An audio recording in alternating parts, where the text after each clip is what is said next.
Alright, saw another video about this. Figured I'd post one up. This is showing how Lightning Rock, not that one, Lightning Rock, I'm only at level 4, how it helps Skull Knight.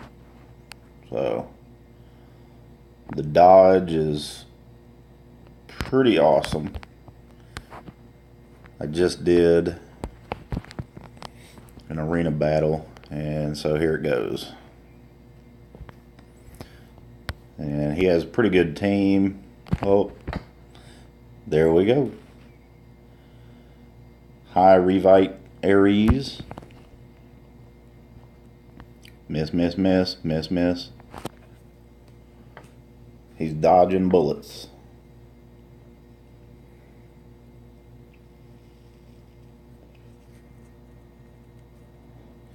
And there you have it.